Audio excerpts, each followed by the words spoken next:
I have with me today Bill Andrews, Bob Wright, and David Laker, three people instrumental in the success of Polymetrics.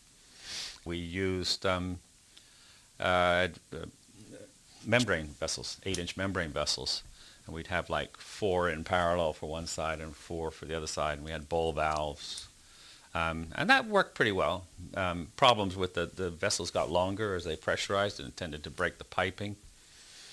So one of the reasons that then it became DeSalco, and I basically switched to big stainless steel vessels, and they work pretty well because Cayman, they don't have any corrosion because there's no oxygen in the water. So we were building plants with one double work exchanger per train, and it was just most convenient to make them the same length as the membrane vessels because they fitted underneath the spiral membrane vessels. And then one of my engineers came up with an idea of integrating 8 valves into one. We called it the Lynx valve. The Lynx valve, yes. And Scott Shumway, and it was a brilliant invention. So it took all the timing out of it. So just one motion, and it did all the different functions. So that's what became the Dweer. I think one of the things that Polymetrics did that was probably, other than introducing seawater RO, was we really pushed the build, own, operate concept. We essentially did in Yanbu. We had an operations contract for 4 or 5 years. That was a very early plant built in '78 or something. And then Malta, of course, was an operations contract that went on for almost a quarter of a century. Yeah, that's right. And then when Chris Miller and them did Aqua Design, they were pushing the build, own, operate. And then when I went into Reliable Water, I was pushing it, and then with DeSalco. So I think we were really the forerunners of build, own, operate for seawater RO, and now it's just the standard way of doing it, of financing these plants. You're looking back on your careers with Polymetrics, what was the best project from your perspective that you worked on? Oh, I think it has to be Malta. Yeah, I would, by all means, yeah, by far.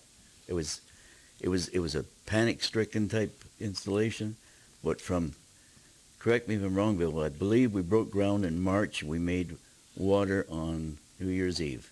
Is that right? Something like that. Yeah. And poor old David here, he was in charge of building a highly brackish plant called Marsa. Marsa. And so we were building the main Arlopsy plant and this Marsa plant up near the dockyards, dry docks, I should say. And David was definitely the poor sister, right? So I mean, he didn't get engineering drawings. He just basically got a bunch of equipment and built it yourself, right? I kind of say I built it out of the spare parts left over from the big one. Arlopsy, yeah. Yeah, that was, but it was a fun project. It was one of those situations. I always use it as an example where your engineers should be privy to the contract. Oh, that reminds me of a story. Sorry.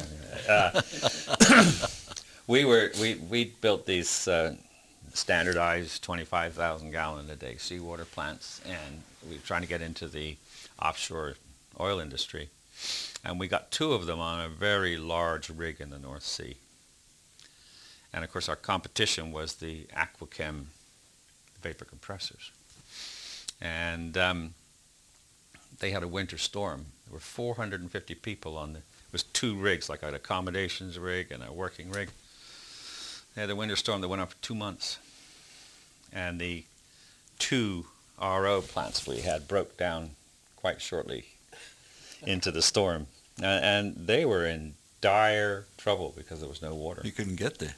Nope, 30-foot waves and stuff. And so that was the end of RO in the North Sea for 15 years. It was just totally blackballed. Bob, how about you? Well, I mean, you started off in refrigeration engineering and then I went on to general engineering. Yeah. This gentleman here got me into the United States through working in the first RO unit, and it was over a 5-year period, and we came to California, and then that's just been at the right place at the right time. You've enjoyed being in the water business Oh more yeah, than... it's been very interesting Yeah. because it keeps developing all the time.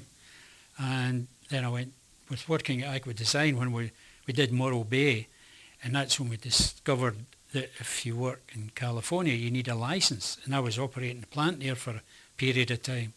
So I finished taking a correspondence course through SAC University to get a license, which I did. I was just reminded that that unit that Dave Grunow sold to BAS, British Aviation Services, DuPont did not have a membrane that had actually run on seawater at that time. But they were telling us that they had seawater membrane.